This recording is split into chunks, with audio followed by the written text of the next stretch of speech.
We kunnen er lang en kwart over wijzen. Dit is een hele trieste geschiedenis wat je nou op dit moment plakvindt, hè?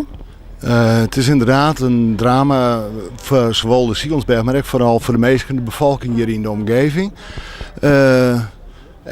Wij worden steeds weer met nieuwe feiten geconfronteerd. Wat we nou vanmorgen hier krijgen, is dat de dokterswacht van al miljoenen alvoeren niet meer beschikbaar is. Dat betekent dus dat er geen acute opvang hier meer in Dokkum en in de regio is.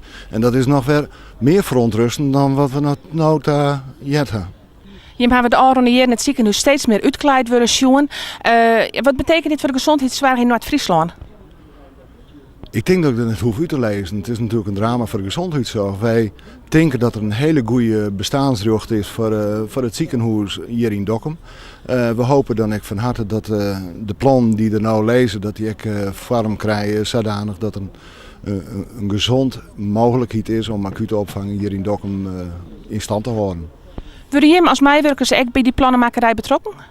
Ja. En je eigen idee daarover? Nee, we worden betrokken. Er is een plan van een medisch specialist. Nou, dat is zo langzamerhand wel bekend dat hij iets in doggen. In die plan worden we meenamen. Een plan die er lezen, ben wij net van op de hichte. Je bent dus eigenlijk in het ongewisse lid aan het tijd. Ja. Hoe zie je hem de toekomst als personeel? Want er gaan een hele pruttige mensen naast op zitten. Komt het in principe is het de laatste werkdag. Nou, dat is net helemaal wie. Als je voor bepaalde, het ziekenhuis gaat tegen, maar bepaalde afdelingen draaien gewoon tro. Laboratorium, radiologie, polyklinieken draaien nog wel tro. Maar de acute zorg is er straks net meer. En daar gaat het juist wel om. De plan die er binnen voor een eventuele 1,5 lijnszorg, is dat iets wat je hem aanspreekt of zei je hem, nou, wij willen echt gewoon van meer? 1,5 lijnzorg in de basis is prima.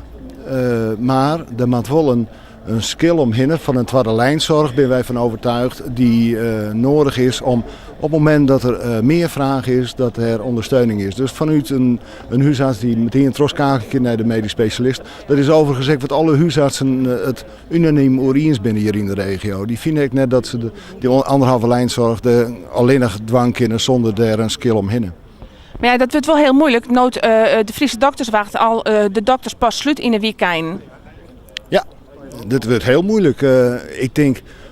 Ik vind zelfs dat het heel gevaarlijk is. Want hoe gooi je de acute opvang dan regelen?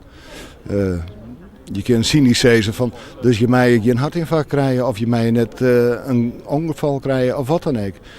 Want de dokter is er dan net. Dan verwacht dus dat het aantal sterfgevallen bij acute situaties hier maar omheen geen zil? Ik verwacht het wel, maar